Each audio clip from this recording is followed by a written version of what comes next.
Welcome everyone! In this video, we are in the Lil Cup, showcasing another very powerful team featuring Vulpix. Vulpix as the safe swap on this ABB style double fire team for the Little Cup. I decided to mess around with a double fire line just because I got so sick and tired of seeing so many double steel lines, some of them ABA weak to fire. So we are rolling double fire today, with Tepig also on the team in the back to close the game strong. Like I said, I was experimenting a little bit. And for the first few battles, we'll see Slugma in the place of Tepig. But after doing a little bit of research, I landed on Tepig. Ultimately, it's bulkier and also has access to Body Slam, which I really do enjoy in this meta. And also on this team, we've got Deino on the lead. Deino's going to protect our back two Pokemon from the potential water types, that being Ducklet, Prominently, and Seal. And of course, as we all know, with that Dragon Breath, Fast Move Pressure does very well up against everything else in between.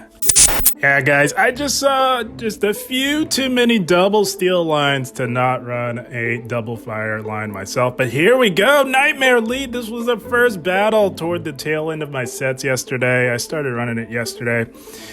We had a Cottony, that's an awful lead, and we make a play into our Vulpix. And they meet us with a Shadow Stunky. So, yeah, these bites are absolutely shredding, but Vulpix, quite bulky in this meta, the bulkiest fire type, able to get two weather balls and grab two shields. Holy smokes, got a little tongue-tied there. But we are looking really good here, guys. An early 2-shield advantage, that is insane in this meta. So now what we're going to do, knowing that they have a Cottony on their team, we're going to let this go. That does way too much resisted damage. That's resisted. Holy smokes, that was insane damage. So now, and they've got a Bronzor, so it's all up to Slugma to perhaps do something. We are fire type, which means that we are resisting these charms, and these embers with stab are absolutely chunking. Gonna throw this flame charge here and rev up that ember fast move pressure on this Bronzor. Running tackle remaining. The play for them is to tackle us down, but those tackles do not have stab. And we have just enough bulk to get to a boosted flame charge, which means we're saying bye-bye to the Bronzor. And holy smokes, Slugma 2-shield flexing in the Little Cup. You love to see it. Good game, well played. Yeah, like I said, guys, I was experimenting with the team comp and the move sets. So on these few battles here, remaining with Slugma, we are rolling with Ember as well on our Vulpix. And holy smokes, did you see how much damage just 2 Embers did to that Alolan Sandshrew? That is beautiful. That is quite devastating in this 500 CP limit format. And now we are faced with a shiny Seal here.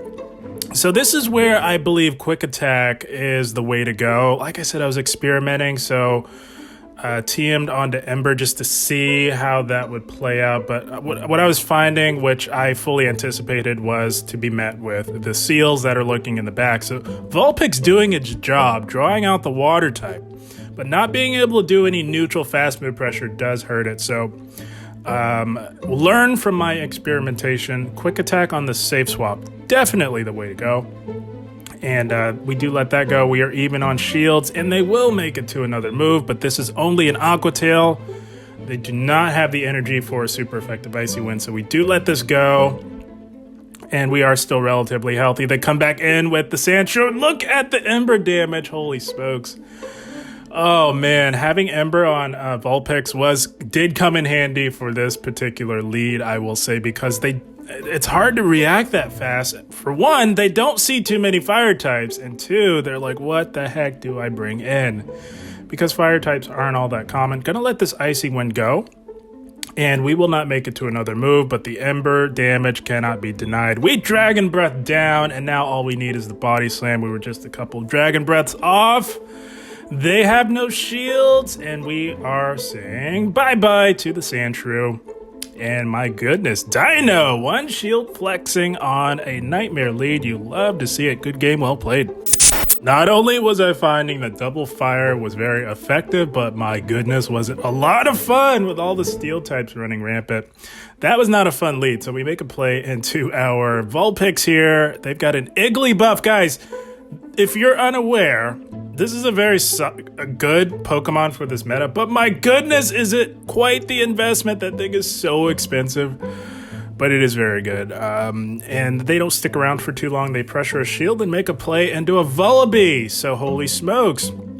So far, looking like quite an expensive and exclusive team, I must say, because to get a Vullaby under 500 CP, you have to trade with a low-level friend account. So it's not like these are just running rampant out in the wild, guys. This is quite the team build for the Little Cup here. Very interesting. We do grab a shield, they do take us out, but my goodness, Vulpix put in the work, allowing us to just Dragon Breath down. They do not make it to another move. They come back in with the Iggly buff, and we make a play into our Slugma. And they've got yet another very expensive build. Holy smokes, can you imagine spending, what, close to a million dust on the Little Cup? That's insane, guys. Holy smokes, what an exclusive team. And the Double Fire is absolutely putting in work on it. Holy smokes. We're looking at a Tackle Bronzor here. Gotta let this go because we can Dragon Breath this thing down. They're running Tackle with no stab, which means that they are not making it to another move. And now it is all up to Deino. Iggly buff is a fairy type, which means that they're double resisting our fast move pressure. What we need to do here, shield up the Body Slam for sure. That would hit like a truck and make it to 2 Body Slams. We get there.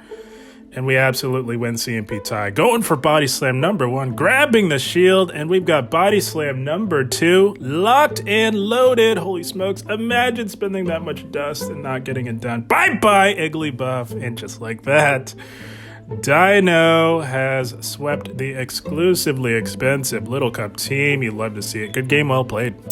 My goodness, I'm not going to say I have not thought about building an Iggly buff. I absolutely can, but I just cannot justify it. But here we go. We had a Grimer and its shadow form on the lead. They swap into a Bronzor, running Tackle yet again. And we make the play into our Slugma. Slugma hits harder than Vulpix, which means that these Embers are going to do more, apply more heavy fast move pressure, which is absolutely what you need if you're faced with a Bronzor. We're going to go for the Flame Charge after shielding up a resisted heavy slam. And oh, that does big damage on a very tanky Pokemon. We can now farm this thing all the way down at the expense of a shield, but well worth it to keep the alignment. They come back in with the Grimer, and we hang on long enough to get off of Rock Slide here, most likely grabbing the shield for sure. That would have one shot. And now we can align our Deino back onto the Bite Grimer, and it is gone in the matter of seconds. And they had another Dark type. They were BA weak to Dark. We had a Deino, which beats all the Darks, which means that we win. Good game, well played to them. Man, I was having so much fun with this team, and now we've got the official team dialed in and ready to go. And here we go. We had a Deino on the lead. We don't stick around for mirror matchups because it just results in a simul KO, and in my opinion, that's a waste of your Deino, especially on an ABB style team. They make a beautiful catch onto a Seal, but it's an inconsequential catch because we would have thrown Body Slam anyways. So we're going for Body Slam number 2 here. And they're not shielding anything. That is very interesting. We will shield to control the alignment because we don't really... that's an arguable shield. Maybe we could have no-shielded that and kept the shielding scenario even. But we've got loaded energy and we knew that we would get that right back. It's looking like our own Deino is going to get back onto this one anyways, so we do still get the shield back, so it's okay. Going to throw our own in here. They do have a move locked and loaded for us, so we will shield that. That's going to do a lot of damage. We are not down on shields, and they've got a Bronzor, so at the time, I decided to go for the Crunch to either do big damage or grab the shield. In hindsight, I'm thinking maybe we should have immediately swapped into our Tepig because we let this Bronzor get way ahead on energy. And right here, I knew that they were close to back-to-back. And I know that we live one of any move. They go Psyshock there, and they got to another darn Psyshock. I was not anticipating that. I was thinking we'd at least get to the Flame Charge, but they were able to get to another one, which threw me by surprise a bit, and it's over. It's over. So, yeah, I think the best way in hindsight maybe come in immediately with Tepig, but it would have been difficult either way. Good game, well played to them. Oh, double fire was a lot of fun, guys, I'm telling you, but didn't see as many double steals after started running it, which I found kind of odd. But here we go. Wooper lead. We have to stick in here for quite a bit. We've already got it down to 50% health just with our fast move pressure. And we do want to shield because we can't let this Wooper remain too much more healthy than this if we're going to bring in one of our fire types, which we will have to do. What we're going to look to do is catch a body slam, if at all possible, on our Vulpix. Because we do want to keep Deino relatively healthy. You never know when it could come in handy. Going to throw this body slam here and look to either win lead or grab their final shield. They give up their final shield, so we tried to catch it there. But they displayed excellent patience, and they wait to throw. And they do go Mud Bomb there. It does big damage, but it does not KO, and they've got a seal in the back. So Vulpix drawing out the water type, so that our second fire type does not have to see it. That's how the team is designed. And we've got the seal down. We know we're gonna. It's gonna be all up to Tepig here. They are definitely at an icy win. That's gonna KO. And now we have to put all the hope and faith into Tepig and hope like heck that they've got something in the back that Tepig will do well against. Gonna go for the body slam on the CMP. Really needing this to KO or it's lights out. It does KO. We know that they have that low health Wooper. And oh, we are looking good here. Holy smokes. They've got a Cottony in the back. We just have to wait for a potential catch. We do hold on, taking out the Wooper in the process, and our patience will absolutely 100% pay off. We're saying bye-bye to the Cottony. And Tepig doing its job to perfection, closing the game strong. That's going to be a good game. Well played. Yeah, Vulpix with quick attack on the safe swap. Tepig with the Ember in the back was really working.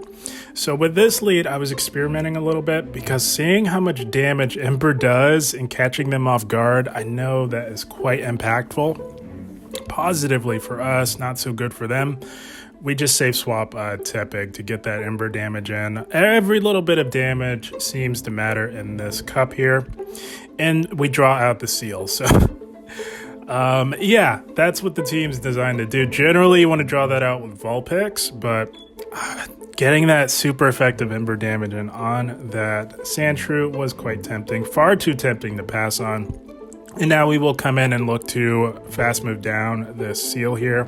We will have to shield up the Icy Wind, and we will get this farm down and leave with loaded energy. Switch timers up. We are not sticking around to take any Powder Snow damage. They are thinking long and hard. Not sure what they're really thinking about. There's not much really to think about when you've got a Sandshrew and you know you are faced up against the Deino. But I digress. They've got their own Vulpix in the back running Ember in its shadow form. So this is really good for us. Running quick attack. We're doing neutral damage with our quick move, and they are doing resisted. Gonna let the body slam go. Seeing that they are running Ember, we're okay to let our own Vulpix go down, do as much damage as possible, grab as many shields as possible. They saw that we no shield and decided to return the favor. Not going to work out for them because they will not get off a move. And now we are up against it here. Going to have to bait, guys. This is the only way moving forward. We have to bait and grab that final shield. We do get the shield. That is beautiful. Going to shield up the Night Slash, although resisted. That would be disastrous for us. And now it is a race to the crunch. They're at their Night Slash, and we are at the crunch. We win CMP tie, which means that we win. We're saying bye-bye to the Sandshrew. Very annoying, very satisfying. I cannot tell you how satisfying that was. Sandshrew is very annoying in this meta. Good game, well played to them.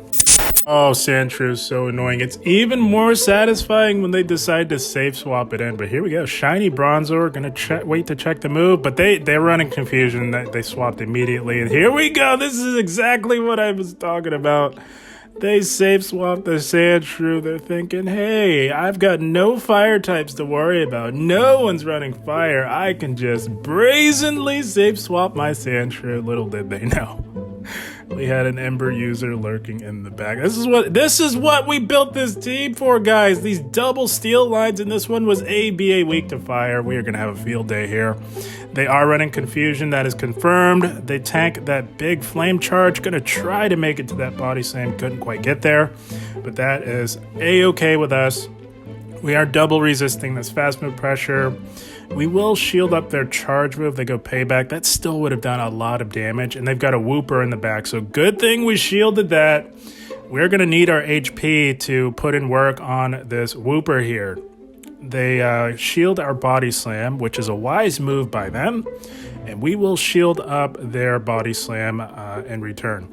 We've got to put in some work. We've got to get them as low as possible, but at that point, we tried to catch, hoping that they would throw on alignment, but no, they do not. They decide to overfarm, and that's okay. Going to pressure that final shield with the body slam. We know that a Mud Bomb will not KO. It does not one-shot. The question is, will they be able to farm down in time? And it is looking like they will not, so they are forced to throw. That is beautiful. We will take that 100%. So the play here now is to try... Yeah, we can throw the move. We throw the move, we KO, and we will win the race up against the Bronzor. That is the path to victory here. Might even be able to farm down, and yeah, they realize that. As they promptly top left... That is the beauty of this team. ABA weak to fire. You love to see it. Good game, well played to them. Oh, the Ember damage. Being able to punish those Sandshrew safe swaps. Nothing better, guys, in this meta. And here we go. Bronzor, we stick around to check the move. They are running tackle, so we make the play into Vulpix. Going for the Weather Ball here. It does not come anywhere near KOing, which is absolutely insane. That does laughable damage, and guys, that has stab, and that is super effective. That is absurd right there, but they're sticking in here, so this is fine for us. We don't stay in with Deino because it does not go well for Deino if they're running tackle. And we do shield up the payback, which is amazing. Gonna go for another Weather Ball, and they're not shielding, and they're staying in. That makes me wonder what they have in the back, guys. That's generally a sign that they're ABA weak to a potential fire type. That is beautiful if that is the case. And we are glad to take this thing out because it is very annoying, very overpowered. Going for another Weather Ball, not grabbing a shield whatsoever. They just fully sack their Bronzor. We'll take that, no problem. And apparently we lose CMP tie. This is a Shadow Purloin. Very interesting. I thought I'd see way more of these, but this is the first one I've seen thus far. And they were ABA weak to fire. Oh, you absolutely love to see it. Looky what we've got here. Holy smokes. Oh my goodness, nothing better, guys. The Sandshrew is gone, and now all they have left is their Shadow Purloin. Again, I thought I'd see way more of these, but I have not been seeing them at all. They were very popular when Little Cup was first introduced, the very first iteration of Little Cup. These things were pretty popular, but not this time around. It does not last very long. It is quite squishy. We do Dragon Breath down. Good game, well played to our opponent, and that is the team, my friends. How about double fire? Like I said, I was experimenting a little bit with the second fire type. Started off with Slugma a little bit, but then I slept on it a little bit, woke up this morning, and started thinking a little more. Looked up the stat products on all of the fire types that I had, and landed on Tepig. Tepig is bulkier, has access to Body Slam, which I knew. I just hadn't thought about Tepig. I knew it was great in previous little formats like the Element Cup, which I have used it in the past. I just hadn't thought about it. So being able to sleep on it a little bit, thought about it, was doing my research. I knew it had Body Slam, knew it had Flame Charge, and thought it would be perfect as the closer, and I think we saw that in this video. But guys, I had a blast. I hope you all enjoyed. As always, I thank you for watching, and keep up the grind. Thank you, guys.